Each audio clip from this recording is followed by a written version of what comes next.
Boa noite! Estamos começando o nosso podcast, aquele que você já conhece, Cães e Pessoas. Hoje com a presença ilustre do meu amigo, veterinário de primeira linha, Max Freire. Beleza? Max, seja bem-vindo. Muito Como é que você obrigado. está aqui? Muito bem, obrigado pelo convite. Um prazer estar aqui com vocês. Obrigado por estar aqui comigo, meu parceiro. Olha só, a gente começa aqui no podcast sempre falando de cachorro, é tua área, mas eu quero fazer uma pergunta muito específica. Eu faço praticamente para todo mundo. Como é que os cães entram na sua vida? Bem, desde a minha infância, cara. Eu sempre não sei da minha vida sem ter cachorro. E o meu primeiro desafio foi um cão, um pastor alemão que eu tive, que quando eu tinha 12 anos ele me avançou devido a uma bola, que ele gostava muito de bola e eu também gostava de jogar bola, né? E numa dessa ele pegou a bola, levou pro canil dele e eu chamei meu pai, porque ele já tinha uma conduta agressiva, chamei meu pai para vir pegar a bola e marquei bobeira de aparecer por trás do meu pai. Então, quando ele me viu, o cachorro, para defender aquela bola, veio para cima de mim, me mordeu, me atacou e meu pai conseguiu segurar o cachorro. Só que em vez de ter medo de cachorro, eu falei que esse cachorro é meu e ele vai ter que me respeitar. E quando o cão ficou mais idoso, por incrível que pareça, dentro da nossa casa, que ele mais respeitava era mim. Então isso para mim foi um ato de superação muito bom e eu comecei a perceber que eu tinha jeito para cachorro. E a partir daí o cachorro não saiu mais da tua Não vida? saiu mais da minha vida. Seu pai tinha alguma ligação com a medicina veterinária? Não. Nenhuma. Meu pai é técnico em eletrônica, eu sou o único veterinário da família. Bom, então, já que você começou a falar de você, conta aí um pouco da tua história, além desse episódio dos cães. Então, eu fiz a faculdade de medicina veterinária, me formei em 1999, então temos aí 22 anos aí de experiência. E uma paixão da minha vida dentro da medicina veterinária, em primeiro lugar, foi a acupuntura, né? Que eu comecei a me dedicar à acupuntura ainda dentro da faculdade.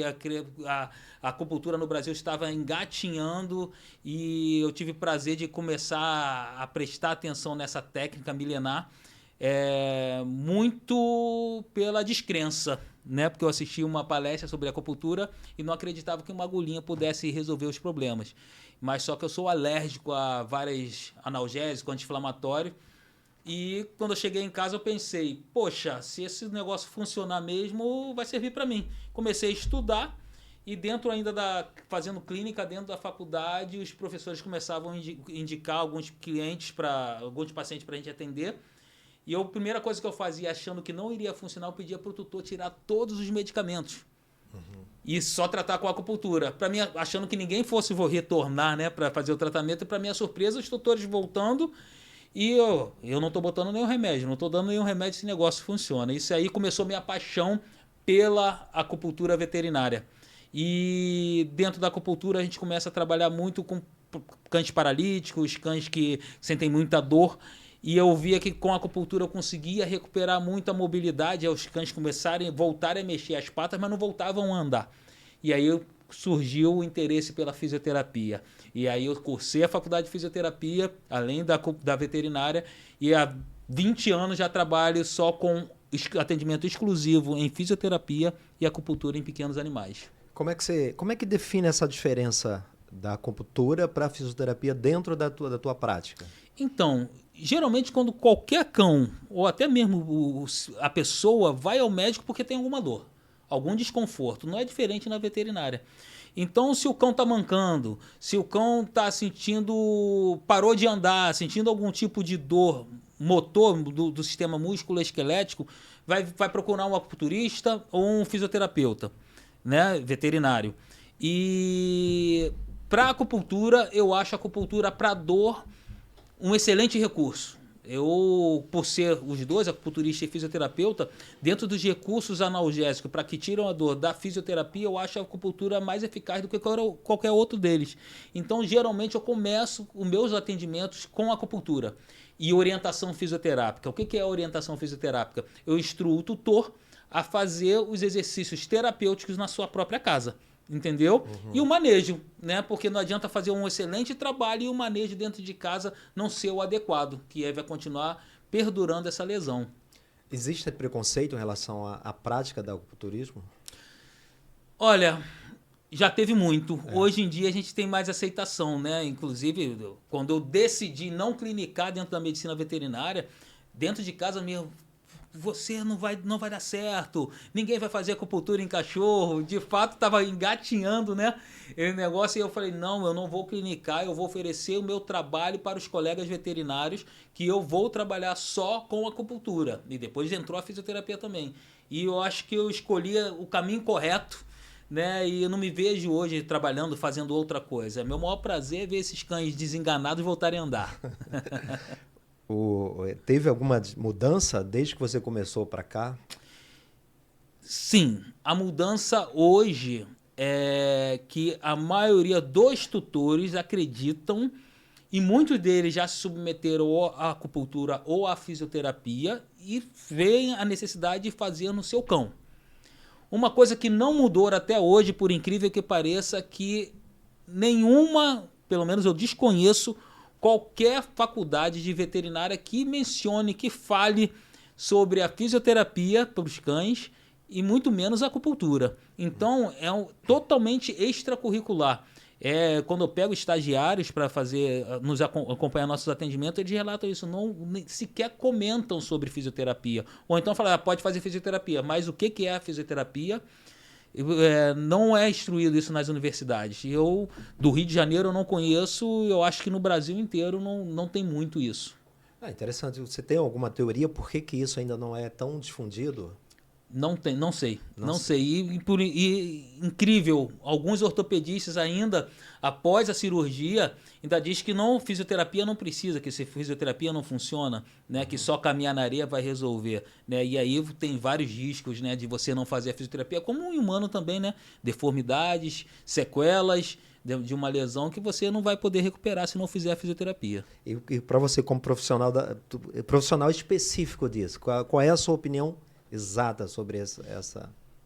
A minha opinião é o seguinte, quando a gente não conhece o produto, é mais fácil negar, né? Eu gostaria que os colegas, né, tivessem mais conhecimento quanto à terapia, quanto à fisioterapia, quanto à acupuntura. E se ele não quer se dedicar a estudar, pedir para encaminhar para um colega que esteja habilitado, que possa dar essas instruções, né? Porque hoje, com os meios, né, de comunicação que nós temos, internet, rede social, tudo hoje agora se fala. Então, o desconhecimento não é mais, não tem como dizer, eu não conheço, nunca ouvi falar. É porque não tem interesse, né? Não, então... é engraçado porque eu não tinha percebido, pelo menos não achava. Como eu já convivo com você há um tempo e sei que isso é uma prática recorrente dentro do meu trabalho também, as pessoas procuram muito esse tipo de trabalho, eu não tinha essa ideia de que existia ainda, não sei se é um preconceito ou se é... Uma resistência. Uma resistência, talvez seja isso. E talvez por ser uma arte recente, não tenho certeza. Como é que você lida com isso? Bem, quando eu pego muitos pacientes, né, que fazem uma cirurgia, por exemplo, de hérnia de disco, um cão que parou de andar e precisou fazer a descompressão medular, o excelente cirurgião, e ele não encaminha para fisioterapia, mas o tutor vem a mim com as suas próprias pernas, né? Nos encontra, sabe? É um vizinho que já teve um cão. Poxa, hoje com 22 nós já atendemos já mais de 6 mil cães, já tivemos mais de 6 mil pacientes, então já temos uma expertise muito grande na área. E essas pessoas que vêm a mim, nós temos que ser éticos, né? E falar, infelizmente, o que eu acabei de falar para você, que negar o que a gente não conhece é mais fácil, né? E eu começo a explicar. Eu gosto muito de fazer analogias, né? Porque a fisioterapia, a acupuntura, ela não vai fazer milagre. Ela só vai possibilitar que o paciente reabilite mais rápido, né? E até mesmo coisas que provavelmente não iria reabilitar se deixar ele que a natureza, né, que o universo resolva, não vai resolver, entendeu? Então tem várias técnicas, é um estudo, né? É uma ciência, né? À toa que em humano é uma profissão fisioterapeuta. Na veterinária, nós temos que ser veterinário e uma especialização dentro da veterinária, que é a fisioterapia. Então, eu acho que deve ser feito para evitar sequelas, deformidades, incapacidades que podem ser evitadas com a fisioterapia. Fazer uma analogia rapidinho aqui. Quantas pessoas aí que às vezes fazem uma imobilização porque quebrou um braço, ou um dedo, e que você conhece que depois que tirou o gesso, fez a consolidação óssea, não consigo mais me dobrar totalmente esse dedo. Eu acho Ou que fiquei um ano sem conseguir dobrar esse dedo, né? Isso é o quê? A falta da fisioterapia. Então, se sim. você faz isso, só quem passa pela fisioterapia sabe quanto é importante abotoar uma blusa, né? Porque e no cão as pessoas acham assim, tem 4 patas, é só andar. E infelizmente tem muito cirurgião na veterinária que ele entende muito da cirurgia, mas não vê não tem aquele valor sentimental do nosso paciente, que na fisioterapia a gente se apega a todos. Não tem como, né? A gente se envolve no tratamento, né? Porque a gente está no dia a dia, vendo cada recuperação, cada movimento, isso mexe muito com a gente. Você diria que tem aí uma desunião. Trava-língua, é trava-língua. Muito pegadinha, beleza, vamos lá. Vou precisar cortar isso. Tem ou não? Desunião. Cara, eu acho que é um pouquinho de ego, né? Eu tenho que resolver, se eu não resolver, ninguém vai resolver. E de fato desconhecimento, que muitos desses colegas, depois começam a trabalhar conosco e vê, caramba, Max, esse cachorro nem acreditava, que geralmente manda pra gente quando eles acham que não vai dar certo. E, por incrível que pareça. E quando dá certo, eles começam a ver, pô, deu certo, eu achava que esse cachorro não fosse voltar a andar. E voltou, tá voltando. E aí a gente conquista eles, né? Uhum. Só que é um trabalhinho de formiga, né? Então, essa semana mesmo, eu fui convidado por uma rede de hospital veterinário para começar a fazer parte da equipe de fisioterapia, acupuntura dessa rede. E o ortopedista dessa rede que eu conheço, meu amigo, eu sei que ele tem dificuldade, ele não encaminha para fisioterapia. E a gente sentando, conversando com uma neurologista que, olha só, a gente precisa da fisioterapia. Então vamos trazer de novo esse colega, conversar com ele, quem sabe que dessa vez com uma palestrinha, mostrando alguns casos clínicos, ele ceda a fisioterapia, encaminhar nos seus pós-cirúrgicos, né? Excelente cirurgião, não tem que negar o profissionalismo e a técnica desse colega. Mas peca em não pensar no pós-cirúrgico. Não adianta você ter uma excelente cirurgia, mas não ter uma boa reabilitação. Você mesmo comparou isso a um ser humano, né? Exatamente. E não é diferente. Não é diferente. Pelo menos não é tão diferente. Quem é que te procura hoje? Qual é o tipo de cão que te procura? Mais idoso, mais novos? Eu digo que mais os idosos. Os nossos cães estão vivendo mais assim como o ser humano, né? Então, conforme nós vamos vivendo, existe aquelas doenças degenerativas já comum, né? Uma hérnia de disco, artrose. Eu costumo dizer que só não vai ter artrose quem morre cedo. Então eu quero ter artrose porque eu quero viver bastante, né? E como você vai conviver com essa artrose se é que é uma doença degenerativa? Vai depender do seu estilo de vida durante a sua vida. Quando foi diagnosticada essa artrose, como é que você tratou ela? E a fisioterapia é um meio, para mim, mais correto de você tratar uma osteoartrose ou uma doença degenerativa. Nem tudo. Outro erro que alguns colegas acabam cometendo é que nem tudo que não tem cura não significa que não tenha tratamento. Sim. Né? Então, você pode não tratar para a cura, mas você pode tratar para uma boa qualidade de vida, você pode tratar até para a melhora do quadro clínico, né? Independente se vai ter cura ou não. A gente não promete uma cura para uma osteoartrose. A osteoartrose é uma doença degenerativa, então ela vai cada vez piorar, mas você pode conviver muito bem, como a gente pega, às vezes, algumas imagens radiográficas, que se você for tratar a imagem, você fala, esse cão não anda. E esse cão anda perfeitamente devido à fisioterapia. E aí tem outros tratamentos, né? Uma equipe multidisciplinar que a gente pode colocar em conjunto, trabalhar nutracêuticos, algumas vitaminas. E a fisioterapia, a atividade física, para mim, é super importante, não só para o humano, mas para o cão também. Quando é que você mistura a fisioterapia bem com um tratamento tradicional, assim? Se considerar que é um tratamento tradicional quando ele sai de uma operação e vai para casa apenas. Vamos lá, um pós-cirúrgico, né? Um pós-cirúrgico. Um pós-cirúrgico a gente tem que entrar com medicação, né? Para analgésico, anti-inflamatório, muitas vezes antibiótico vai entrar. A acupuntura, na parte inicial, eu trabalho justamente para auxiliar, para tirar a dor, né, nesse quadro álgico. E a fisioterapia são estímulos neurosensoriais, né? Que a gente existe vários recursos, a gente pode usar uma escova macia, várias texturas táteis, né? Macio, duro, frio, calor, que a gente vai estimulando esses receptores do corpo para ter uma resposta mais rápida, né? Manutenção da força muscular, então existem técnicas manuais dentro da fisioterapia que a gente mantém esse tônus, mesmo com um cão acamado, um cão que não está andando no pós-cirúrgico, mas a gente pode, no leito dele, fazer algumas atividades para tentar diminuir a perda do tônus muscular, que isso vai acelerar a resposta e a reabilitação desse paciente, né? Então, como a gente mistura? Vai depender muito do quadro. Geralmente, quadro agudo a gente mistura, né? Sim. O tratamento alopático, a acupuntura, a fisioterapia. A acupuntura, para mim,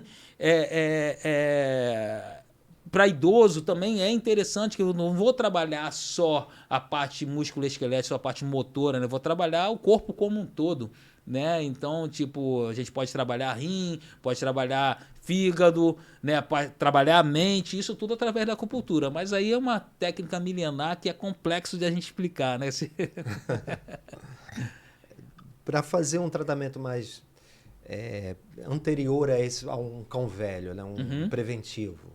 Você recomenda um preventivo? Recomendo. Como é que funciona um preventivo dentro do teu trabalho? Geralmente, o que acontece?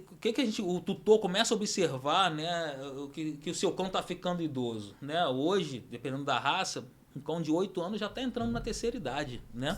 Então ele começa a ter dificuldades para locomoção, dificuldades para levantar, né? Dificuldades para caminhar no piso liso, para soltar no sofá, soltar na cama, né? Então, esse preventivo, muitas vezes, a gente começa com atividade física, né? Moderada, específica para cada raça, para cada tipo de patologia, para cada tipo de doença. A gente fazer o preventivo é muito importante. Por quê? Se eu começo, antes de ter a dor, eu começo a trabalhar esse corpo para se proteger. Vamos dar um exemplo, um cão muito ativo, idoso, que vive subindo na cama e o tutor não consegue tirar isso, né, dele subir, que pode dar problemas articulares, pode dar problema de coluna. Então eu vou fazer um trabalho preventivo que é preparar o corpo desse cão para que ele consiga fazer essas atividades. Então, um fortalecimento muscular, aí a gente dentro da fisioterapia, a gente tem a hidroesteira, que é uma esteira que funciona dentro da água, onde eu consigo executar muitas atividades sem sobrecarregar essas articulações, porque dentro da água, devido ao efeito do empuxo, né, o paciente fica mais leve, então eu consigo exigir dele uma maior força sem sobrecarregar essa articulação, ganhando massa muscular, ganhando força, ganhando equilíbrio, que depois, quando ele for para a terra, né, quando ele for fazer a caminhada dele no dia a dia, esse corpo está preparado. Circuitos proprioceptivos, né, que a gente... vamos pensar num atleta, né, um jogador de futebol. Para que eles ficam correndo naquele cone, né, para um lado e para o outro, para frente e para trás? É porque esses são movimentos que ele vai fazer durante a partida, o tempo todo. Aquilo ali nada mais é uma proteção articular. Por quê? O corpo dele já está memorizado aqueles movimentos todos, então ele faz naturalmente. Então, se você se lesionar nesses movimentos, vai ser mais difícil. E no cachorro, no corpo do cachorro, não é diferente. Se eu treino ele, a mente dele, o tempo todo a fazer aqueles movimentos de zigue-zague, sobe, desce, senta, levanta, o tempo todo é uma repetição, a memória, a cabeça dele, por osmose, já vai fazer sozinho. Então, quando ele estiver saltando, ele já sabe como ele vai fazer. Na luta, a gente faz isso, né? Eu sei que vocês gostam de luta, né? É o quê? O rolamento, como a gente não aprende a cair, e essa repetição, sozinho a gente faz. Eu vou até dar um exemplo que aconteceu, que você soube, que a minha proteção aqui, ó, há 15 dias atrás que me aconteceu, porque eu não fui atacado na mão, né? É a memória de defesa, porque a arte marcial que eu gosto, que eu tenho praticado e repetindo todo o tempo todo, é defesa com o braço. E isso foi extinto. Como é que foi esse caso aí? Eu sei que você foi mordido recentemente. Foi uma das... Você pode contar o que você acha que aconteceu, se houve erro, o que se pode fazer para evitar ser mordido, né? O que você acha que aconteceu ali? Eu acho que existem os princípios básicos de segurança para qualquer profissional, né? Qualquer área. Vamos falar da veterinária que trabalha com cão, né? Que eu relaxei. Talvez por excesso de confiança, né? Todo o clima daquele dia estava preparado, tinha atendido anteriormente em domicílio, que a gente tem que tomar mais cuidado. 2 cães da mesma raça e 2 cães, só que esses 2 cães muito dóceis, muito bonzinhos. Então, quando eu cheguei no outro paciente, que era a primeira vez também que eu iria atendê-lo, o cão me recebeu com festa, né? Um cão idoso, que não conseguia levantar sozinho, abanando o rabo. Então, eu relaxei. Uma conduta certa que a gente sempre deve fazer, que eu coloco, é botar pelo menos uma guia nesse cão, Sim. né? E eu me iludi porque o tutor sentou na frente desse cão, começou a fazer o carinho, o cachorro é um Bernese, né? Mas muito bonito, parece um ursinho. E ele, todo bonitão, deitou no colo da tutora, a tutora fazendo carinho, e eu relaxei não colocando a guia nele. E me coloquei sempre, eu sempre me coloco como proteção também, para fazer minhas atividades, para executar o meu trabalho, a cabeça do cão sempre voltada para frente e eu por trás dele, sentando no chão, num banquinho baixo. Sim. Né? Então eu comecei ali conversando com a tutora e só encostei nesse cão, né? E esse cão continuou normal. Quando fui tocar a segunda vez, ele rapidamente virou para trás para tentar me atacar. E como é de praxe, né, a gente tenta fazer uma repressão verbal inicialmente, né? Geralmente a maioria dos cães dão aquela parada que seria o tempo da minha reação de botar a guia, fazer alguma coisa. Okay. Só que quando eu fiz a advertência verbal, ele não parou. Ele atacou diretamente. Então, eu acho que aí foi algumas falhas. Primeira vez que eu estava atendendo, não perguntei para o tutor como é que era o comportamento dele e acabou acontecendo. E a mordida não foi só um braço, né? Quando eu tentava me defender, ele pegou o outro braço e só sobrou a perna esquerda sem ser mordida. Mas estou aqui, tá tudo bem. Foi um aprendizado para a gente aprender, né? Eu posso até falar um pouco desse caso. Eu conheço seu cliente, eu acho. Se eu não me engano, eu que indiquei para você lá, e é um excelente professor. E eu estava muito feliz que fosse ter esse atendimento, principalmente pelo cão, que precisa desse atendimento. Você viu lá. Eu acho que a gente bateu esse papo logo depois, que foi a questão, às vezes, do excesso de confiança. Exatamente. Né? Que pode acontecer isso. Porque eu sou tido, tipo, lá dentro da rede Vet Físico, né, a minha equipe, eu sou colocado... E aí, tudo bom? Beleza? Tudo jóia? Aí, vou te interromper, Max, beleza, deixar Vladimir. O Vlad sentar aqui ao meu lado. Então, o Max estava falando aqui sobre o último episódio lá da mordida que ele tomou. Do Rex. Nossa, mãe, agora ó as marcas. Ele tá aí cheio de dor ainda, mas tá tudo bem. Tá tudo bem. O excesso de confiança, né? Às vezes a gente peca pelo excesso de confiança. E dentro da rede lá, Vet Physical, né, nossa equipe, os cães problemas, né, os mais agressivos, sempre passam por mim, porque geralmente eu já tenho essa estigma em cima de mim que, tipo, cão problema é com o Dr. Max, que ele vai resolver, não tem tempo ruim para ele. E a gente acaba, o excesso de confiança, a gente acaba falhando, né? Mas acontece, são ossos do ofício. Deixa.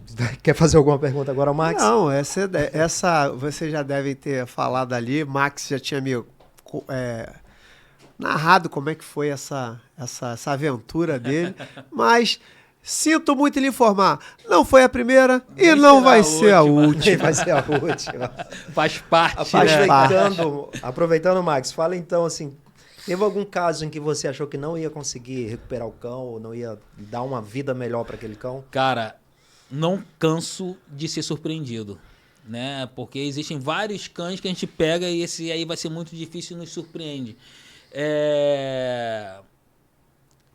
Geralmente nós somos colocados, um fisioterapeuta, um acupunturista, é colocado como o último recurso, né? Já tentou de tudo e não deu certo, então vai lá com eles para ver se resolve. Muitas vezes a gente pega o paciente, esse vai ser difícil, mas pelo fato de sermos a última recurso antes da eutanásia ou antes de desistir, deixar o cão sofrendo de dor, nós pedimos uma chance, né? Geralmente a nossa chance, a gente pede 3 sessões, 4 sessões para começar a ver alguma resposta.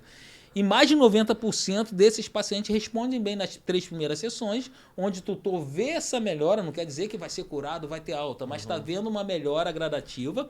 E dessa forma, ele se engaja também, né? A Rede Vet Physical, nós trazemos muito tutor para trabalhar conosco, fazer parte da nossa equipe. Então, todo cliente, todo paciente Vet Physical, além do atendimento na clínica, ou seja, em domicílio, o tutor tem tarefa de casa para fazer.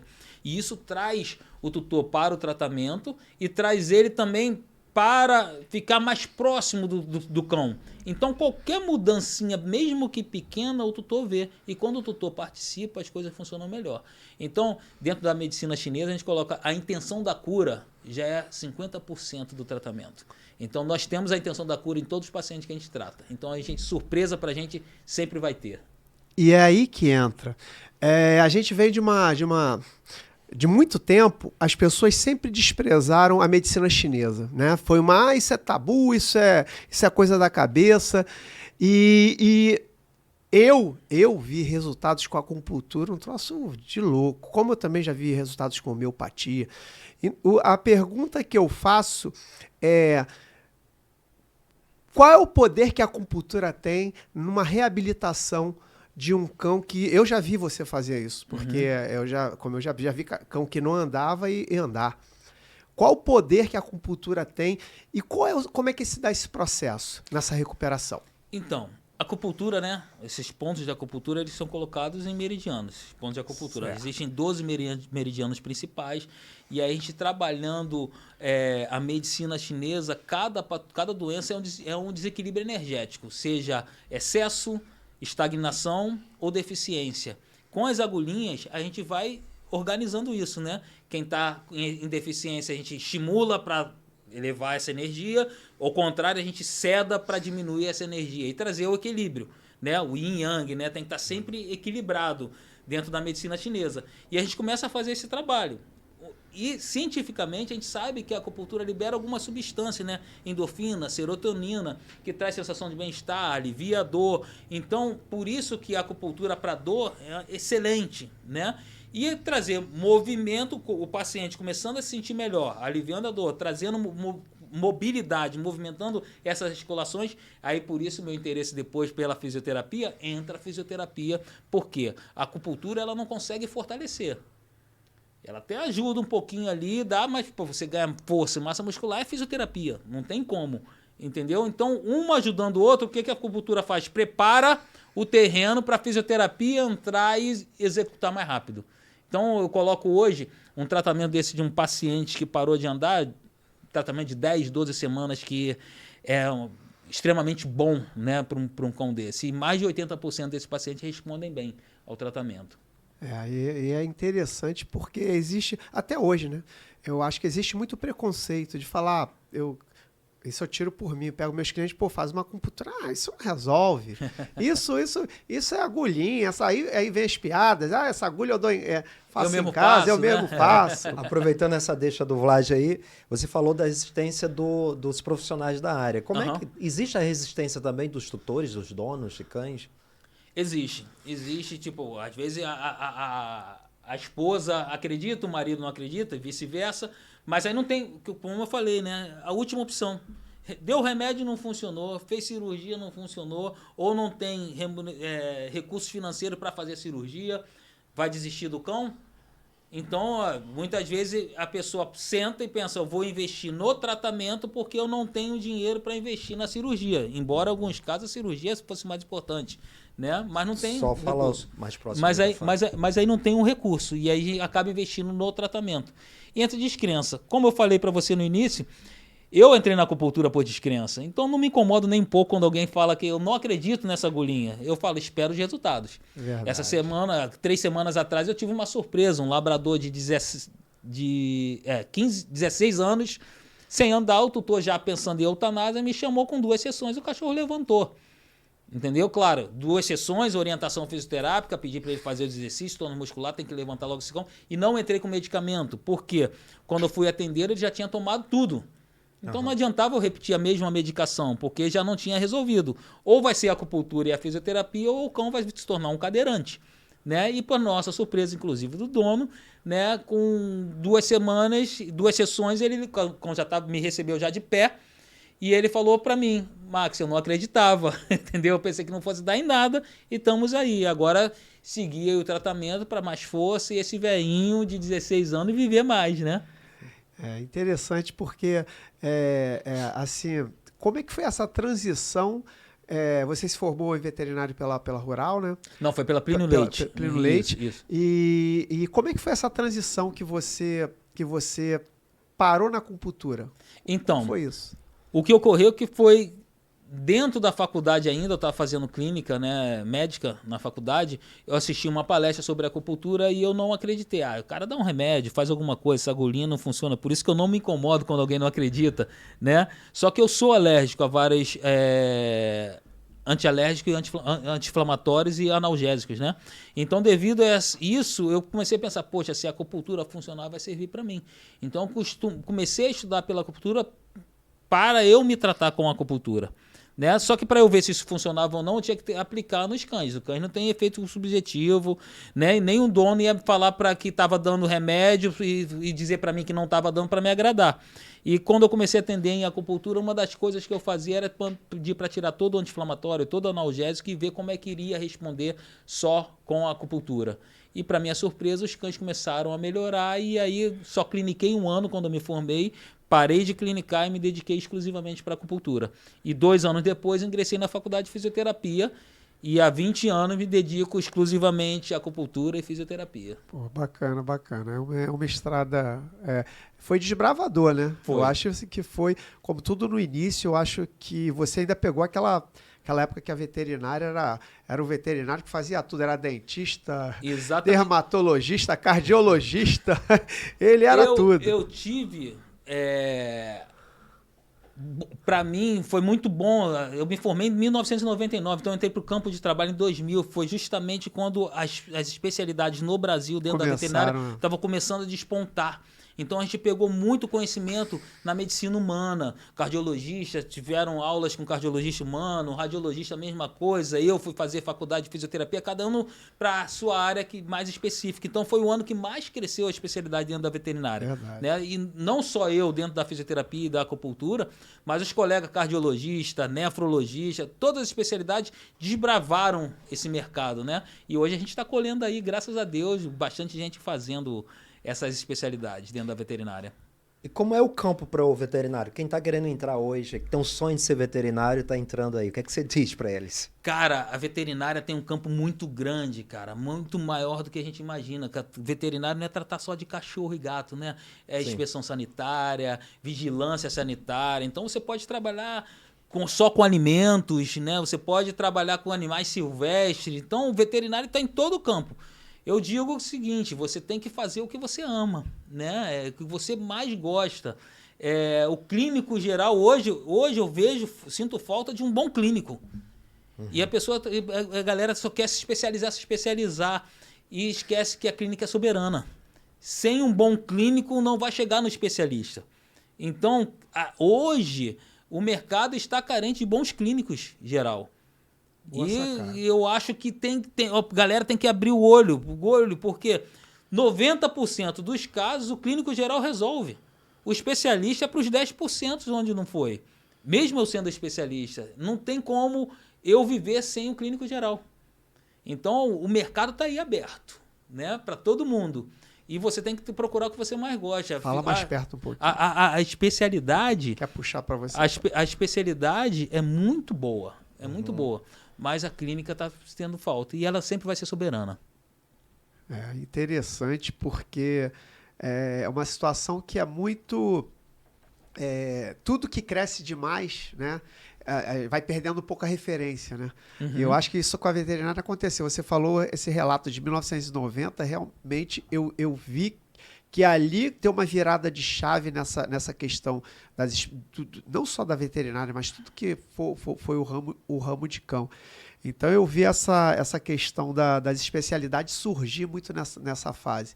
E dali e muito tempo depois eu fui ouvir falar em acupuntura na veterinária, porque isso aí. Ali foi Outro virado. dia eu estava olhando, né? Eu estou terminando uma pós agora em dor E aí para pegar a documentação, para mandar para lá, para o certificado e tudo mais. E aí a gente vai folheando nossa história e vendo como começou o primeiro Congresso Internacional de Acupuntura em 2001, em Botucatu, né? A galera lá que estava engatinhando, poxa, amigos saudosos que a gente não vê há algum tempo lembrando deles, né? E caramba, a gente desbravou esse campo, né? Então é bem interessante, é muito gratificante ver hoje como está a medicina veterinária, a acupuntura, a fisioterapia também nem se fala. A gente participou dos primeiros congressos, das primeiras reuniões para a formação de associação, e hoje aí desbravando aí para tudo quanto é lugar, é uma realidade a fisioterapia. É muito prazeroso a gente ter feito parte dessa história aí.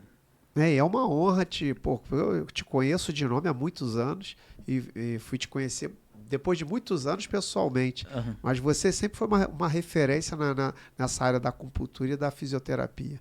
E isso posso te falar que você foi um dos primeiros.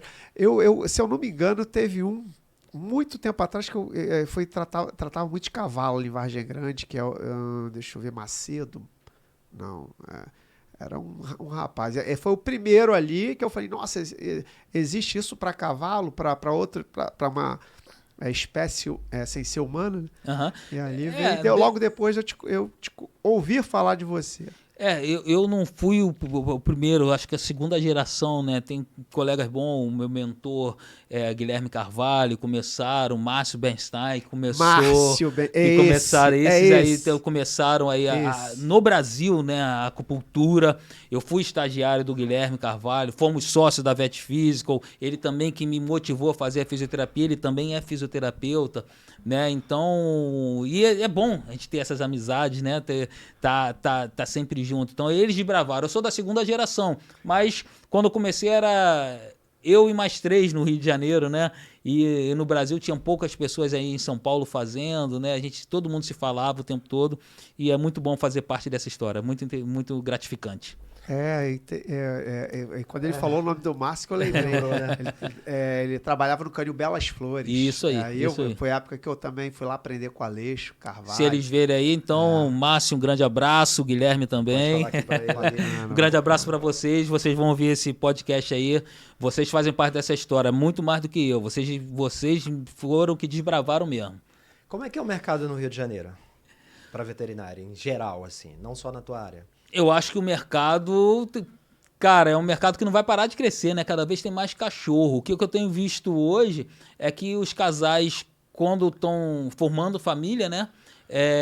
Se unindo, estão naquele crescente da sua vida profissional que, olha, ter um bebê agora vai atrapalhar a minha vida profissional. Então, procuram segurar um pouco, esperar, retardar um pouquinho a ter um filho, e acaba tendo um filho peludo, né? Então, cada família hoje tem um cachorro ou tem um gato, né? E aí, o que eles fazem? Olha, de fato, um cão dá menos despesa do que um filho, né? Eu tenho 2 filhos, eu sei disso. Há controvérsia sobre isso. Eu não sei. E acaba, olha, uma creche para cachorro é mais barato que um creche para humano.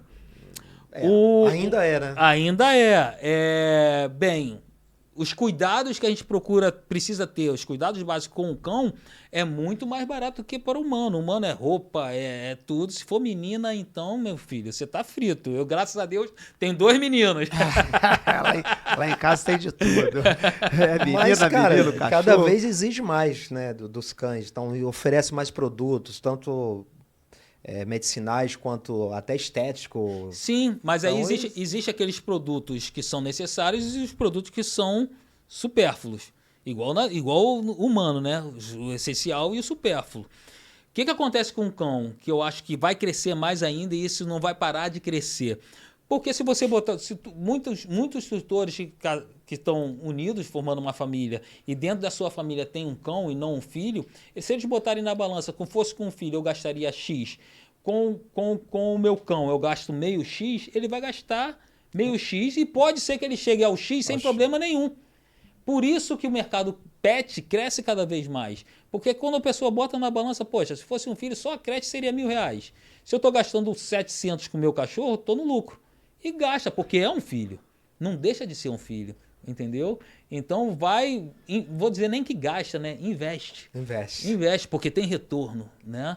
Muito retorno. Não tem como a gente que gosta de cão, a gente viver sem cão, né, cara? Pô, o meu, eu tô lá com de 13 anos lá, velhinho lá. Ontem ele tava tendo uns problemas cognitivos, eu já fiquei tenso. Começou a cambalear, opa, vou fazer uma acupunturinha nele aqui, vamos entrar com medicamento, porque ele tá ficando velhinho, né? Já é velhinho, só que tá cada vez mais um dachizinho que tem meu filho mais velho, tem a mesma idade que ele. Nossa. Então, os dois cresceram juntos, né? Então, a gente vai vendo isso. Tem uma paraplégica que a gente vai cuidando.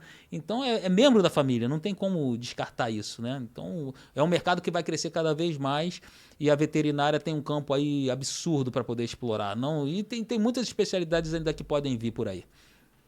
Você está com um projeto novo que é o Body Dog. Isso, Body Dog. Body Dog é uma academia para cachorro, onde essa iniciativa, a nossa equipe começou a ver que a fisioterapia trabalha fortalecimento, trabalha exercício, mas como em humano existe aquela linha tênue, né? Você reabilita, acabou a reabilitação, você encaminha para a educação física, para uma academia, para um personal trainer, para fazer essas atividades, que não necessita de um médico, de um fisioterapeuta, né? É um educador físico. E dentro da veterinária a gente começou a ver, poxa, tem muito paciente que precisa, paciente que a gente reabilitou, deu alta da fisioterapia, e eles estão aí querendo fazer atividade física. Por que não a gente não fazer uma academia para cachorro, né? E aí a gente está desbravando novamente, vamos ver se daqui a 10 anos, ou até menos, né? Se Deus quiser menos, a gente olha, caramba, a academia deu certo, mais uma especialidade, mas isso aí eu coloco até... não é uma atividade feita de qualquer maneira, né? O cão, ele passa por uma avaliação médica pelo médico veterinário, como uma academia humana, e esse veterinário vai poder passar para a equipe da academia, que a gente chama de personal dog, né? Que vão fazer as atividades para esses cães, né? Se o cão tem um problema articular e está apresentando sinais clínicos, ele não vai para a academia, ele precisa ir para a fisioterapia. Um cão sadio, que mesmo que tenha uma displasia coxofemoral, por exemplo, que é uma das mais comuns, tem a displasia coxofemoral, mas está assintomático, ele pode ir para a academia. Porque ele precisa o quê? De fortalecimento muscular, atividades prescritas para o problema dele, né? Então, ele vai ser avaliado e vai fazer essas atividades de acordo com o problema que ele tem, para a proteção dele. Como em humano tem. Se eu tenho um problema no ombro, eu vou malhar e se você vai falar para o seu professor, para o seu instrutor, educador físico, que tem um problema no ombro. Então ele vai fazer uma série específica para isso. E assim a Body Dog está fazendo. E nós temos também alguns circuitos que a gente vai fazendo por nível de dificuldade, né, que esse cão vai passando por esses níveis e o tutor participa junto de todas as atividades. Então é uma coisa bem legal, nós estruturamos, nós pensamos bem, nós estudamos sobre o assunto e estamos introduzindo. Nós hoje temos 5 unidades da VET Physical, né, que é a fisioterapia. Essas unidades vão se subdividir também com a Body Dog, que a Body Dog vai ter atividade física. Bacana, mas aí, supino reto, rosca bíceps... A gente vai ter que usar a criatividade, né? Se eu precisar fortalecer o ombro, qual o exercício que eu vou fazer? Isso é bem legal, porque a gente vai ter muita coisa. Lógico. E eu acho que a gente vai ter um pouquinho desse papo aí em algumas aulas em breve. Bacana. É interessante essa questão da transição, porque uma coisa é a fisioterapia, outra coisa é realmente o cão ter uma atividade física regular e melhor ainda acompanhado por um fisioterapeuta. Não quer dizer, se quiser ficar fazendo sempre é legal, mas de repente vai ficar um período fazendo academia e o tutor vai aprender a fazer também, só que ele vai saber qual a finalidade de cada exercício, qual o tempo que ele deve fazer, a aptidão do seu cão, a raça, será que essa raça é predisposta a fazer exercício? Né, pode fazer esse tipo de exercício? Qual o risco que eu levo para essa raça? Diferente do humano, né? O humano é homem e mulher, são dois gêneros e vamos lá. No cão não, muda, né? Sim. Um Shih Tzu é diferente de um pastor alemão, um Golden é diferente de um American Bully, então cada um vai trabalhar de uma forma, né? Aí dá um exemplo então desse exercício aí diferenciado. Diferenciado, vamos lá. Um American Bully, ele é um cão muito forte, que tem uma personalidade também forte, mas ele adora agradar o dono. Ele, pelo menos os meus pacientes, vocês podem ter mais experiência do que eu aconteceu, mas os meus clientes dessa raça, eles gostam de agradar a gente. Então, força, é um cão extremamente forte. Dependendo do momento que ele esteja, se não tiver nenhuma patologia, botar um cão desse para puxar uma carga, um pneu com o equipamento correto, é tranquilo.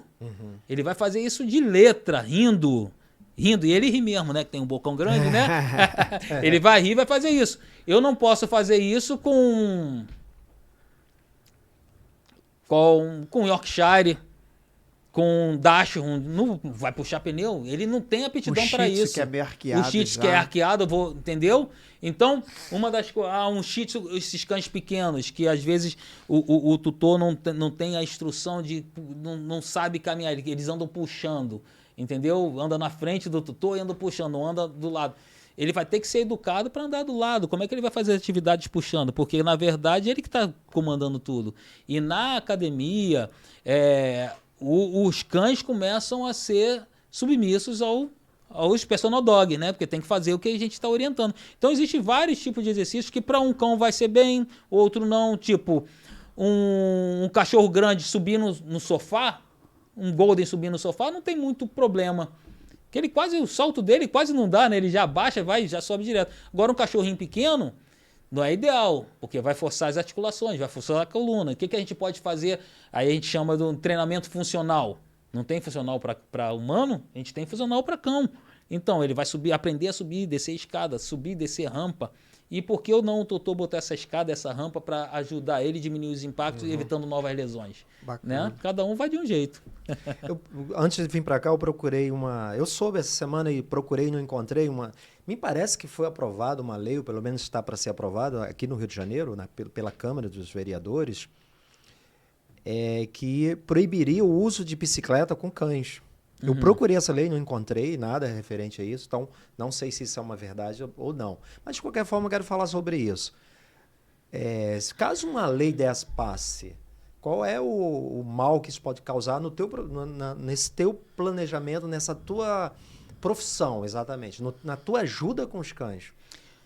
Vamos lá, eu acho que tudo é aptidão do cão, né? É o tempo, tipo, tem cachorro que é de carga, cara. Puxar uma bicicleta, ele pode fazer. Aí a gente... Bem, estou falando que o cão é de carga, né? Mas a gente tem que saber para que ele foi criado, entendeu? Não importa se ele é membro da família ou não é membro da família, ele é um cão, tá? Eu respeito, eu gosto, os meus cães são tidos como membro da família, sim, mas são tratados como cão. Ele tem uma função, né? Vai ser de guarda, de companhia, vai ser de carga, vai ser pastorear. Como é que eu tenho um pastor alemão que é um cão de pastoreio. Eu vou querer que ele não faça o que ele tá? Ou vou querer, olha só, vamos humanizar o atendimento, vamos humanizar todo o tratamento com o cão. Eu sou humano, eu não gostaria de ser tratado como cachorro. Aí eu não entendo como é que um cão pode gostar de ser tratado como humano. Ele tem que ter todo o carinho, toda a atenção, todo o cuidado, né, merecido, mas tratado como cão. Ele vai latir, ele vai fazer xixi, ele não vai levantar a tampa do vaso para fazer o pipi dele, né? Então, a gente vai ter que ver a aptidão. Eu não vejo problema de certo tipo de cão fazer um trabalho de bicicleta. Óbvio, respeitando a temperatura do asfalto, respeitando a velocidade, isso tudo tem que ser. Aí os maus tratos entram aí, quando a gente exagera. Passa dos limites. Aí é maus trato. Aí eu acho que esse cara, essa pessoa, esse profissional tem que ser penalizado. Entendeu? Agora, se não tiver comando, vai acontecer o que aconteceu comigo. Vou ser mordido. Então... E uma coisa que aconteceu, que está querendo acontecer, o pastor alemão ele tem uma prova de resistência. Para ele ter um permitido, para ele poder acasalar, para ele poder ter fazer todo o trâmite da raça mesmo, ele passa por uma prova de resistência. Essa prova de resistência, se eu não me engano, é 12 quilômetros. Cara, a gente pensar assim, nossa, um cão vai correr 12 quilômetros. Cara, 12 quilômetros para um pastor alemão é nada. Porque ele se movimenta assim, um mínimo de esforço ali. Então, voltando à humanização, né? Exato. A gente, com a visão humana, acha que é uma maldade colocar um pastor alemão para acompanhar uma ele não é bicicleta nada. 12 quilômetros. Não é nada. Não é nada, exatamente. Agora, não vão fazer isso com o Shih Tzu. Sim. Não nessa proporção. Não né? nessa proporção, mas numa proporção menor. Não precisa de uma bicicleta. A perninha dele é curta. Sim. É a gente pensar, eu vou fazer um passeio com uma criança de 2 anos ou vou fazer com um adolescente? Quem resiste mais? Quem vai conseguir andar mais? Não precisa fazer muito, é só andar no shopping. A criança pequenininha rapidinho vai pedir colo porque cansa, porque a perninha é curta. Né? E o cão é a mesma coisa, cada um tem a sua aptidão. A gente não vai fazer um trabalho de exercício num Shih Tzu igual que a gente vai exigir de um pastor alemão ou de um American Bully, né? Tudo tem, e aí por isso que precisa do profissional, né? Sim. É o que o Lungo falou aqui, que a gente tem que tomar cuidado, né, gente? Né? A sociedade está muito presa àquela questão de tudo é maltrato, tudo é maltrato. Eu sou muito militante dos maus tratos psicológicos, né? A gente fica buscando muito aquela questão dos maus tratos físicos. Você usa o enforcador, você prende o cão, você faz isso, tudo bem. Isso né? Sendo mal usado, é a questão maus tratos físicos. Mas tem muito maus tratos psicológicos que as pessoas não têm nem noção, ignoram. Protetores, veterinários, né? Isso. Poxa, e para mim, maus tratos psicológicos é querer dar uma vida humana para um cão. Né? Aquilo que a gente estava falando. É querer falar que ele não pode correr 12 quilômetros lá numa bicicleta porque vai fazer mal, se colocando no lugar humano. Dele, exatamente. Né? Então, essa é uma... Quer ver um exemplo bem básico e simples? A hidroesteira. Sim. Essa água não tá aquecida? Aí eu brinco assim, você não gosta de tomar banho frio. Geralmente, o tutor que não gosta de tomar banho frio acha que o cachorro não vai gostar. E eu falo assim, se eu abrir aquele portãozinho da piscina e deixar seu cão à vontade, sabe o que ele vai fazer? Ele vai pular na água. Gelada. Porque ele gosta disso, ele é cachorro. Sim. Assim como o porco é porco. Não adianta você dar banho nele, ele vai entrar na lama. Então, cada um no seu quadrado, né? Isso. Então, o cão vai ser sempre cão. A criança também não precisa ir longe. Eu gosto de fazer muita analogia. Quando eu faço analogia do ser humano com o cão, para os tutores que eu atendo, eles começam a entender melhor, né? Tipo, quando eu dou uma bronca no meu paciente, que é o cão, né? Eu falo mais firme, e a pessoa olha assim para mim atravessada. Por que você tá falando assim? Nem eu falo assim. Eu falo, eu trato o meu filho assim. Eu falo assim com o meu filho. Como é que eu vou repreender ele falando assim, bonitinho, não faz isso com o papai, não? Ele vai continuar fazendo. Aí eu faço o exemplo com ele. Você trata assim sua filha? Não, com a minha filha eu sou assim. Então por que você está querendo ser assim com o seu cão? Então, a gente vai passar a educação, a gente não está maltratando, está sendo normal. Mesma coisa, água fria. Se o meu filho de 9 anos, se eu deixar na piscina, meu filho, ele está lá dentro da água brincando com a boca roxa, tremendo de frio, mas está lá brincando. O cachorro não é diferente. Ele gosta da água. Agora, eu respeito. Se eu estou falando, não, eu não quero, beleza, mas não é por causa do seu cão, é por causa de você, aí a gente vai respeitar. Faz aquele meio termo ali. Faz o meio termo funciona, e vai embora, e vai funcionar. Então, é justamente isso, né? A gente se coloca muito no lugar do cão, só que o cão não é o ser humano, e vice-versa também não é, né? É aquela máxima de amar um cão é primeiro respeitar suas características biológicas. Isso aí. Acho E tendo que equilíbrio. Se a gente tem isso aí, acabou. Existe ainda um campo enorme para se aprender sobre os cães. Muito. Eu sou apaixonado, vocês sabem disso, né? Embora veterinário não trabalhe com adestramento, eu adoro psicologia canina, aplico isso em todos os meus atendimentos, né? Então, aprendo muito com vocês e eu acho que a gente tem que entender, entendendo a cabeça do cão, tudo vai funcionar melhor. Exatamente. Eu acho que quando a gente tem essa troca, né? Todo mundo fica feliz. O cão fica feliz, o humano fica feliz, cara, aí tudo flui. E Vlad, eu vou te falar, não tem um tutor que depois que a gente aplica a psicologia canina nos pacientes, que eles não agradeçam depois. Sim. É claro que algumas vezes se sentem assim meio recua assim por causa da nossa abordagem, principalmente a minha, né? Que quando é a primeira vez eu peço para o tutor se afastar, porque ele vai ter a tendência de proteger o tutor, né? Essa pessoa é estranha, tá chegando aqui, e ele geralmente fica mais agressivo. Quando o tutor se afasta e fica vendo, ele tá vendo que tá ali, tá de boa. Então depois, quando ele fica meio arredio, eu falo, calma que vai passar, não dá 2 minutos, o cão já tá deitado, relaxado. com a acupuntura, fazendo a fisioterapia, fazendo tudo. E aí muitos falam comigo, pô, Max, eu já tentei em outros lugares e não fica parado. Era um sacrifício, as agulhas voavam o tempo todo, é porque sempre foi ao contrário, pedindo permissão ao cão. E o cão, pelo contrário, que nós humanos pensamos, né? Ele precisa de liderança.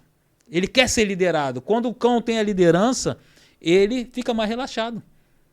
Já pensou, tipo, se eu sou o líder, eu tenho que ficar tomando conta de tudo, né? Será que alguém, quando eu tô com meu filho, pô, será que alguém vai soltar a gente? Vamos atravessar a rua. Quando o cachorro é o líder e tá assim, ele fica assim. Tudo é uma ameaça.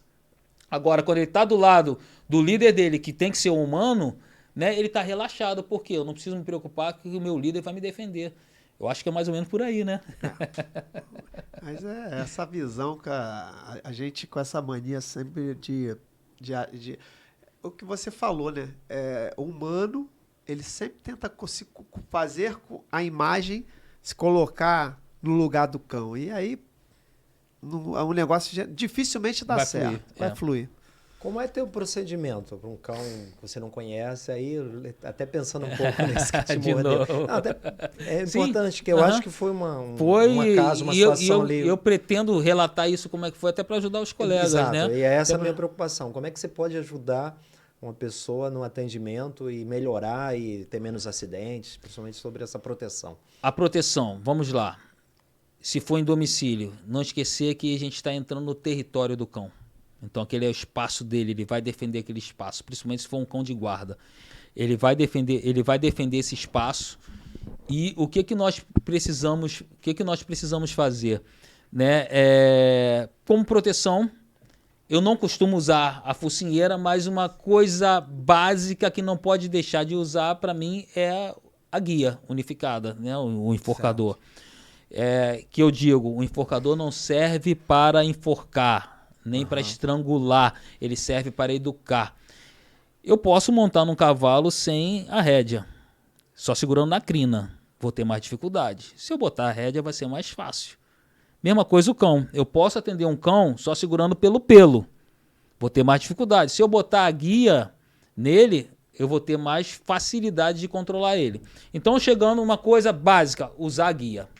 Tá?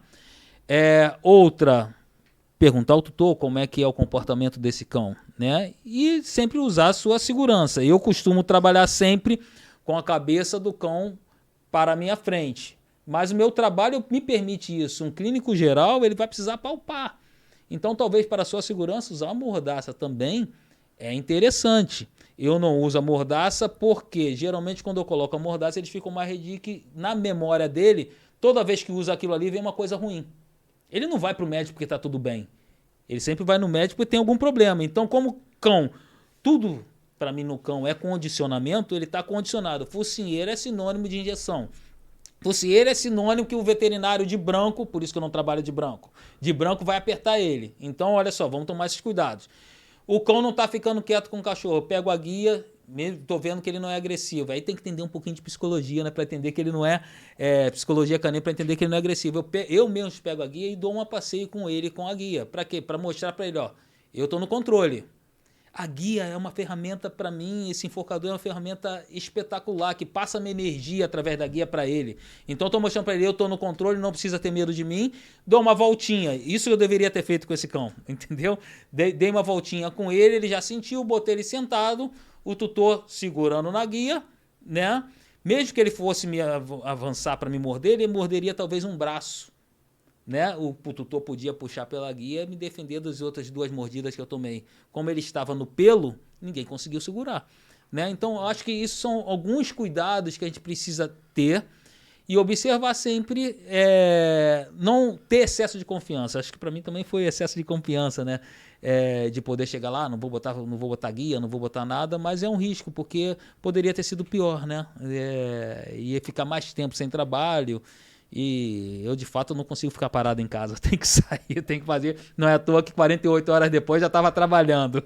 Ele fez barba, cabelo e bigode. Fez tudo.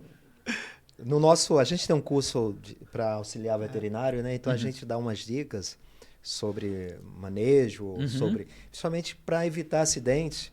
E a gente fala muito sobre a questão da analítico, né? Como você analisar um cão, como você prevê que aquele cão vai agir assim ou assado. E isso eu acho fundamental para você realmente prever qualquer tipo de acidente. E um dos fatores que a gente fala também é sobre a guia unificada. Para mim, qualquer pessoa, qualquer veterinário, poderia levar uma guia unificada, porque é uma forma de você evitar um acidente maior. Digamos que... E hoje o peitoral, que é uma guia bastante difundida, ele é usado aí talvez por 90% dos cães. E já digo que eu não tenho nada contra nenhum tipo de guia, nós não temos, né? Todas elas funcionam, sendo que você tem que ter ideia para que ela não serve. Exatamente. O que é ruim dela, né? A unificada ela tem essa facilidade de essa evitar... conexão, né, com quem está segurando a guia ela também. vai além, ela tem essa conexão, mas eu acho que não é necessário. O que você precisa esse cão vai levar a boca na minha mão, ou no meu braço, ou na minha perna? Eu tenho uma guia aqui que não vai deixar. Isso aí. Ela que tem o peitoral muito simples, não vai. né? O peitoral vai, né? Acaba indo. O peitoral fatalmente vai, porque é questão do tamanho. Até porque o peitoral ele tem se for botar ele na lida, ele dá um poder muito maior pro cão, né? Se você pensar que ele tá todo amarrotado aqui, todo certinho, isso daí já empodera ele o cão demais. Botou o peito pra frente, né? E cresceu. Então, cresceu. Realmente, fazer uma acupuntura com cão agressivo no peitoral não vai. É muito risco, né? Mas tem várias orientações, né? E tem que entender psicologia. Por mim, todo veterinário deveria fazer um cursinho de psicologia canina. Isso aí os atendimentos iam mudar muito. E o que eu vejo que eu consigo executar com nossos pacientes é justamente pela falta de conhecimento, que a gente não aprende isso na faculdade, né? Claro que tem o dom, mas se você souber a técnica, né, também já te ajuda bastante, porque você pode aperfeiçoar a técnica, né, através de estudo, né? O dom já nasceu com ele e você com a técnica fica melhor ainda. Mas qualquer pessoa é capaz. Aprende. Eu acho que assim, falta coragem, não é coragem, falta vontade das pessoas quererem aprender mais sobre o universo do cão. Falta isso. E vai um pouco por essa questão de humanização mesmo, né? Eu não quero, porque se eu não entender o cão, ele é mais humano. Se eu entender demais... Ele deixa de ser humano e aí ele é o que eu quero. É o que eu quero. Então, tem esse apelo, né? Esse apelo, um apelo. Que aí dificulta. Mas quando há necessidade, eu confesso a vocês que quando eu uso a psicologia canina, os tutores depois me agradecem. Cães que há anos... com 8, 9 anos, nunca andou do lado do tutor e para fazer a fisioterapia, precisa, como é que eu vou botar um cão para andar numa esteira se ele anda puxando? E quando eu instruo isso para o tutor e ele começa a entender a função da guia unificada, eu falo para ele, olha só, você não vai precisar usar a vida toda a guia unificada. Você vai ensinar ele vai aprender, você volta pro peitoral, mas você não vai conseguir ensinar, você já passou 9 anos tentando ensinar com o peitoral e não conseguiu. Talvez eu vá conseguir isso em 10 minutos. E aí, quando a gente consegue fazer, eu tô, caramba, nossa, você fez milagre, você é mágico? Não sou mágico, eu só usar a técnica da maneira correta. Sem estrangulamento, sem maus tratos, entendeu? E a gente vai executando. É isso aí, concordo. Número gênero. Quais são os problemas mais comuns que precisam de uma fisioterapia hoje? Hoje, os mais comuns, displasia coxofemoral, luxação patelar e ruptura de ligamento cruzado do joelho. Os membros pélvicos são mais acometidos, né? Depois coluna, hérnia de disco, e ombro e cotovelo vem depois. A gente trabalha locomotor, né? Então, uma lesão... Cão tem também lesão muscular? Tem. Tem estiramento muscular? Tem. Tem entorses? Tem. Mas dificilmente diagnostica isso, né? Então, tá mancando? Anti-inflamatório. Muitos casos vai resolver. Quando a coisa começa a ficar recorrente, cronificando, né, ficando crônico, aí vão procurar a fisioterapia. Né? Então a gente às vezes não tem fez a radiografia, não tem uma lesão, nenhuma lesão óssea, nenhuma lesão articular. O problema é muscular. E aí a gente trabalha esse problema muscular através da fisioterapia, que a gente tem vários recursos para poder lançar mão. Mas isso é bem interessante, porque a qualidade... Eu sou da época que o cachorro era condenado, uma displasia coxofemoral já estava condenado. Ele ia morrer cedo, ele ia deixar de andar. e com os adventos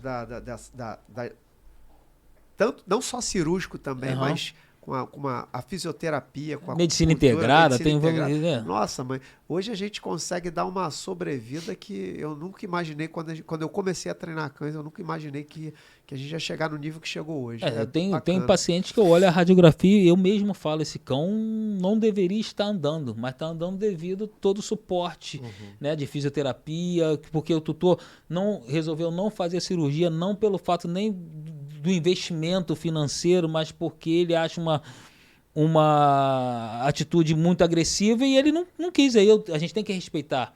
E aí alguns colegas, infelizmente, falam assim, não fizer não tem jeito, vai parar. Não, tem a fisioterapia. E aí entender, né? Olha só, teu cão não vai ficar curado, mas ele pode ter qualidade de vida. E muitos tutores optam pela qualidade de vida, não faz cirurgia e o cão fica praticamente assintomático, né? Verdade, verdade.